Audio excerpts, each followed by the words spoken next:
CPM നയം വ്യക്തമാക്കി. മുകേഷ് രാജി വയ്ക്കേണ്ട ആവശ്യമില്ല. മുകേഷ് MLA സ്ഥാനം ത്യജിക്കേണ്ട കാര്യമില്ല. അതിന് MV ഗോവിന്ദൻ മാസ്റ്റർ പറയുന്ന ന്യായം പരിഹാസ്യമാണ്. കോൺഗ്രസ് MLA മാർ, ലീഗ് MLA പദവിയും മന്ത്രി പദവിയും അലങ്കരിച്ചിരുന്ന ശ്രീ PK കുഞ്ഞാലിക്കുട്ടി, അങ്ങനെ തുടങ്ങി ഒരു പറ്റം പ്രതിപക്ഷ പാർട്ടികളുടെ നേതാക്കളുടെ പേര് ശ്രീ MV ഗോവിന്ദൻ മാസ്റ്റർ മാധ്യമങ്ങളോട് പറഞ്ഞു. അവരാരും തന്നെ ലൈംഗിക ആരോപണ പരാതികൾ നേരിട്ടപ്പോൾ MLA സ്ഥാനം രാജിവെച്ചിരുന്നില്ല. മന്ത്രിമാർ മന്ത്രിസ്ഥാനം മാറുകയാണുണ്ടായത്, മന്ത്രിസ്ഥാനം രാജിവെക്കുകയാണുണ്ടായത്. അതിനും ന്യായമുണ്ട്. മന്ത്രി എന്ന് പറയുന്നത് എക്സിക്യൂട്ടീവ് അധികാരമുള്ള സ്ഥാനമാണ്. അപ്പോൾ സാക്ഷികളെയോ അന്വേഷണ സംഘത്തെയോ ഒക്കെ സ്വാധീനിക്കാനുള്ള സാധ്യതയുണ്ട്. അതുകൊണ്ടാണ് മന്ത്രിപദം രാജിവെച്ച് മാറി നിൽക്കുന്നത്. എന്നാൽ MLA പദം എന്ന് പറയുന്നത് ഇലക്ഷൻ എന്ന വലിയ പ്രോസസ്സിലൂടെ ലഭിക്കുന്ന പദവിയാണ്. അത് രാജിവെച്ചാൽ പകരം ഇലക്ഷൻ നടക്കും. ഇദ്ദേഹം കുറ്റവിമുക്തനാണെന്ന് തെളിഞ്ഞാൽ പോലും ഒരുപക്ഷെങ്കിൽ വോട്ടോ ഭൂരിപക്ഷമോ അല്ലെങ്കിൽ പാർട്ടി അദ്ദേഹത്തെ സ്ഥാനാർത്ഥിയാക്കാതിരിക്കാനോ ഒക്കെ സാധ്യതകളുണ്ട്. പല കാരണങ്ങൾ കൊണ്ട് ഇദ്ദേഹത്തിന് തിരികെ ആ പദവിയിലേക്ക് എത്താൻ കഴിയുകയില്ല, ഏത് വ്യക്തിയാണെങ്കിലും. അതുകൊണ്ടാണ് മുകേഷ് MLA സ്ഥാനം രാജിവെക്കേണ്ടതില്ല എന്ന് സംസ്ഥാന സമിതി തീരുമാനിച്ചതെന്ന് അദ്ദേഹം വ്യക്തമാക്കുന്നു.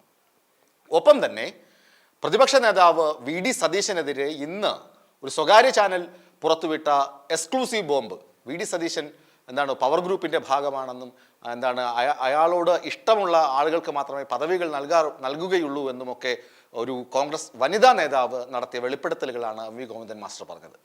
അങ്ങനെ നോക്കുമ്പോൾ ഇരുട്ടുകൊണ്ട് ഓട്ടയടയ്ക്കുക എന്നൊരു നയസമീപനം CPM എടുത്തില്ലേ എന്ന് നമുക്ക് ന്യായമായും സംശയിക്കാൻ പറ്റും. കാരണം നാടുനീളെ മുകേഷിനെതിരെ പ്രതിഷേധങ്ങൾ നടക്കുന്നു. ജില്ലാ കമ്മിറ്റിയിൽ പ്രതിഷേധം വരുന്നു. പാർട്ടി പോളിറ്റ് ബ്യൂറോ അംഗമായ ബൃന്ദ കാരാട്ട് വരെ പറയുന്നു മുകേഷ് രാജിവെക്കണം, അവിടെ അങ്ങനെ, അതുകൊണ്ട് ഇവിടെയും ഇങ്ങനെ എന്ന നയം പാടില്ല എന്ന് അവർ വ്യക്തമാക്കുന്നു. അങ്ങനെയൊക്കെ ഉള്ള പശ്ചാത്തലത്തിൽ മുകേഷിനെ പാർട്ടി താങ്ങുന്നത് വൻ പ്രതിഷേധങ്ങൾക്കും അതുപോലെ തന്നെ ബ്രാഞ്ച് സമ്മേളനങ്ങൾ തുടങ്ങുന്നു. പാർട്ടി സമ്മേളനത്തിന് മുന്നോടിയായുള്ള സമ്മേളനങ്ങൾ തുടങ്ങുകയാണ്. ആ സമ്മേളനത്തിലൊക്കെ വിമർശനത്തിന് സാധ്യത ഏറെയാണ്. ഒപ്പം തന്നെ അദ്ദേഹം പറയുന്ന മറ്റു ചില കാര്യങ്ങൾ കൂടി ശ്രദ്ധിക്കണം. പാർട്ടിയുടെ സംസ്ഥാന സമിതി എടുത്ത തീരുമാനങ്ങളാണ്. സിനിമാ മേഖലയെ തകർക്കാനുള്ള ഗൂഢലക്ഷ്യം നടക്കുന്നുണ്ട്.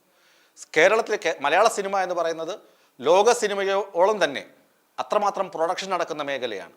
ആ മേഖലയെ തകർത്താൽ അത്രയധികം ആളുകൾ പട്ടിണിയിലാകും. അതുകൊണ്ട് അതിനും സർക്കാർ തയ്യാറല്ല. പാർട്ടി MLA-ക്കെതിരെ പോലും കേസെടുത്തു. പോലീസ് അന്വേഷണം നിഷ്പക്ഷമായി മുന്നോട്ട് പോവുകയാണ് എന്ന് അദ്ദേഹം അടിവരയിട്ട് പറയുന്നു. അതൊക്കെ വളരെ നല്ല കാര്യം തന്നെയാണ്. പക്ഷേ മറ്റ് പാർട്ടികളിൽ നിന്നോ അല്ലെങ്കിൽ പാർട്ടി നേതാക്കളിൽ നിന്നോ പ്രതീക്ഷിക്കുന്നത് പോലെയല്ല കേരളത്തിലെ ജനത CPM-ൽ നിന്നും പ്രതീക്ഷിക്കുന്നത് എന്നയിടത്താണ് പാർട്ടിക്ക് കാലിടറുന്നത് എന്നാണ് അണികൾ പറയുന്ന, അല്ലെങ്കിൽ അണികളുടെ സ്വരം. CPM-ൽ നിന്ന് ജനങ്ങൾ പ്രതീക്ഷിക്കുന്നത് ഇതല്ല, മറ്റൊന്ന് എന്ന് പറഞ്ഞാൽ കുറെ കൂടി സ്ത്രീ സൗഹൃദം അല്ലെങ്കിൽ കുറെ കൂടി സമത്വം, അങ്ങനെയൊക്കെയുള്ള ഒരു ധാരണ CPM-ന്റെ മുഖത്തിനോട് ചേർത്ത് കേരളത്തിലെ ജനത വച്ചിട്ടുണ്ട്. അതാണ് ഉടഞ്ഞു വീഴുന്നത്. അവിടെയാണ് ബ്രാഞ്ച് സമ്മേളനങ്ങൾ ഒരു വലിയ വെല്ലുവിളിയായി CPM-ന് മാറാൻ പോകുന്നത്.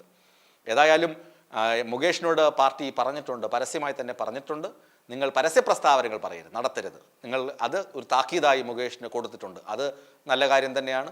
എന്നാൽ മോഹൻലാലിൻ്റെ ഇന്നത്തെ വാർത്താ സമ്മേളനവും MV ഗോവിന്ദൻ മാസ്റ്ററുടെ വാർത്താ സമ്മേളനവും ചേർത്ത് വയ്ക്കുകയാണെങ്കിൽ രണ്ടുപേരും പറയുന്നത് ഏതാണ്ട് ഒരേ കാര്യം തന്നെയാണ്. കോടതി, പോലീസ്, നിയമം അത് അതിൻ്റെ വഴിക്ക് പോകുന്നു, ആരെയും സംരക്ഷിക്കില്ല, നിഷ്പക്ഷമായ അന്വേഷണം ഒക്കെ നടക്കും.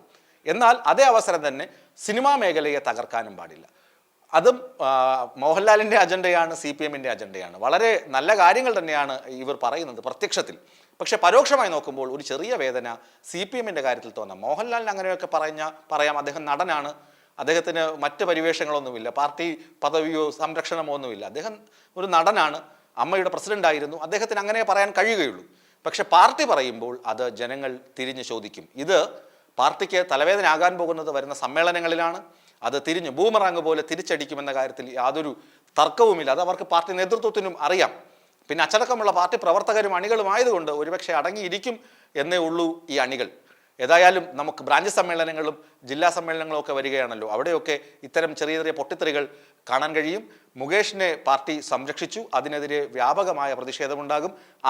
മുകേഷിനെ സംരക്ഷിക്കുന്നതിന് പാർട്ടി കൂട്ടുപിടിച്ചത് പ്രതിപക്ഷ പാർട്ടികളുടെ, കോൺഗ്രസിൻ്റെയും ലീഗിൻ്റെയും അങ്ങനെ തുടങ്ങിയ പാർട്ടികളുടെ നേതാക്കൾക്കെതിരെ ഉണ്ടായ ലൈംഗികാരോപണ പരാതികളാണ് എന്ന് പറയുമ്പോൾ അത് പാർട്ടിയുടെ മാനം ഇടിച്ചു കളയുക തന്നെ ചെയ്യുന്നു എന്നതിൽ യാതൊരു തർക്കവുമില്ല എന്ന് തന്നെയാണ് അണികളുടെ പക്ഷം.